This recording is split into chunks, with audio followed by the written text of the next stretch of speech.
Good afternoon everyone. Ngayon, pag-aaralan natin kung ano nga ba ang karapatang pantao or human rights. So kapag sinabi natin human rights, tandaan natin yung dalawang mahalagang konsepto. Una is yung human. Ano ba ang isang tao?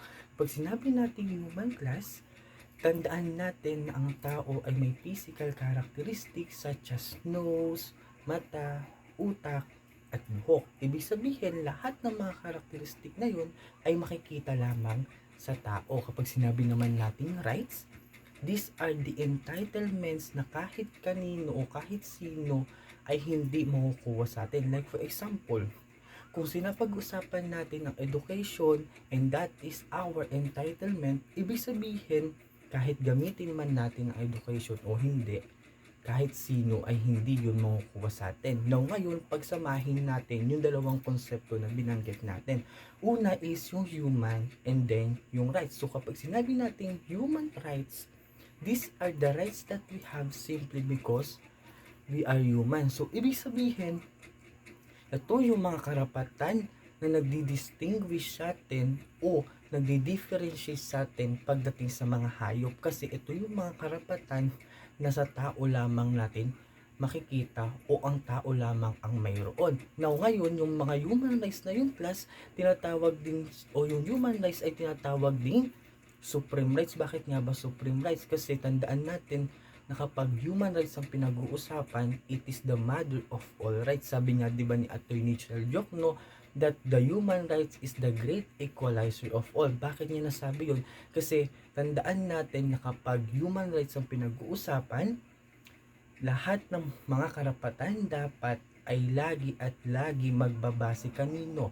Sa human rights o sa karapatang pantao. At tandaan din natin class na merong mga karakteristik ang karapatang pantao. Una is yung inherent. Pag sinabi nating inherent, it is God-given. Ibig sabihin daw, day na pinanganak ka pa lamang, ikaw ay mayroon ka ng karapatan. And then next is yung universal. Kapag sinabi natin universal, regardless of your gender, your skin color, your age, your status pagdating sa lipunan, lahat yun baliwala kapag pinag-usapan natin si karapatang pantao. Kasi lahat tayo, regardless of what our differences, lahat tayo ay mayroon tayong tinatawag na karapatang pantao. And then next is imprescriptible. So kapag sinabi natin imprescriptible, hindi porket hindi ko nagamit yung isang karapatan ko, ayun ay mawawala. Like for example,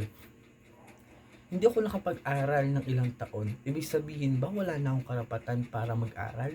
Hindi, kasi ang rights o human rights ay imprescriptible. Ibig sabihin, kahit ma-possess ko man, gamitin ko man yung rights na mayroon ako, hindi yun mawawala hanggat hindi ako nakukulong. Kasi nga meron tayong tinatawag, di ba, na rights to liberty. Ang rights to liberty ay mawawala lang sa isang tao kapag tayo ay gumawa ng isang kasalanan at napatunayan ito sa korte.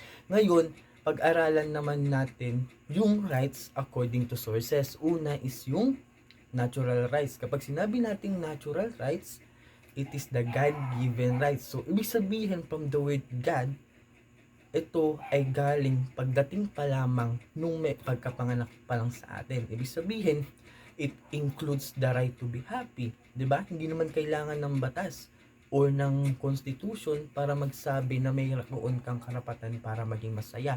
And then lastly naman, and then next naman is yung constitutional rights. So pag sinabi natin constitution, from the word constitution, lahat ng karapatan na yon ay manggagaling lagi kanino?